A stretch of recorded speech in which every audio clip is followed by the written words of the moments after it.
Hi guys, മഴ തോരും മുമ്പേ പ്രൊമോയിലേക്ക് സ്വാഗതം. അങ്ങനെ മനുവും അലീനയും സംസാരിച്ച് മനു അലീനയെ സമാധാനിപ്പിക്കുന്നു.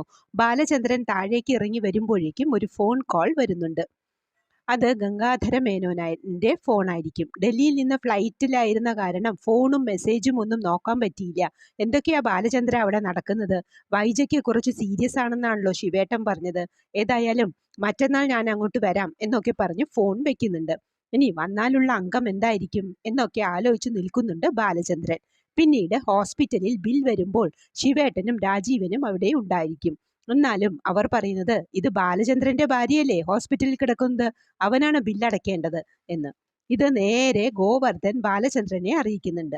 അന്നേരം ബാലചന്ദ്രൻ പറയുന്നത്, അവന്മാർക്ക് അന്തസ്സുണ്ടായിരുന്നെങ്കിൽ നാളെ ഞാൻ ഹോസ്പിറ്റലിൽ വരുമ്പോൾ പറയണം, ഇത് ഹോസ്പിറ്റൽ ബില്ലാണ്, ബാലചന്ദ്രൻ അടയ്ക്കോ അതോ ഞങ്ങൾ അടയ്ക്കണോ എന്ന് ചോദിക്കണമായിരുന്നു. അതാണ് അന്തസ് എന്ന് പറഞ്ഞ് ദേഷ്യപ്പെട്ട് ബില്ലൊക്കെ അടച്ച് ഒറ്റയ്ക്ക് ഒരിടത്ത് പോയി ഇരിക്കുന്നുണ്ട്. അന്നേരം ഗോവർദ്ധൻ ചോദിക്കുന്നുണ്ട്, ഏടത്തിയുടെ കിടപ്പും അവസ്ഥയും ഒക്കെ കണ്ടിട്ട് ഏട്ടന് സങ്കടം വരുന്നില്ലേ എന്ന് ചോദിച്ചപ്പോൾ ബാലചന്ദ്രൻ പറയുന്നത്, അത് നമ്മുടെ ഉള്ളീന്ന് വരണം, അഭിനയിച്ചു കാണിക്കുകയല്ലല്ലോ എന്ന്. പിന്നീട് വൈജയെ കാണാൻ ICUയിൽ കയറുന്നുണ്ട് ബാലചന്ദ്രൻ. വൈജയുടെ മുഖത്തെ മുറിവുകൾ കാണുമ്പോൾ സങ്കടം വരുന്നുണ്ടെങ്കിലും ബാലചന്ദ്രന് വൈജ ലാസ്റ്റ് പറഞ്ഞത് ഓർമ്മ വരുന്നു. എനിക്ക് നിങ്ങളുടെ ഭാര്യയായിട്ടിരിക്കാൻ ഒട്ടും താല്പര്യമില്ല, പക്ഷെ മക്കളെ ഓർത്തിട്ട് മാത്രമാണ് ഞാൻ അഡ്ജസ്റ്റ് ചെയ്ത് മുന്നോട്ട് പോകുന്നത് എന്ന് പറഞ്ഞല്ലോ. അതൊക്കെ ഓർത്ത് വിഷമിച്ച് നിൽക്കുന്നതാണ് പ്രമോ ആയി കാണിച്ചത്. പ്രൊമോ ഇഷ്ടപ്പെട്ടുവെങ്കിൽ ലൈക്ക് ചെയ്യാനും ഷെയർ ചെയ്യാനും സബ്സ്ക്രൈബ് ചെയ്യാനും മറക്കരുത്.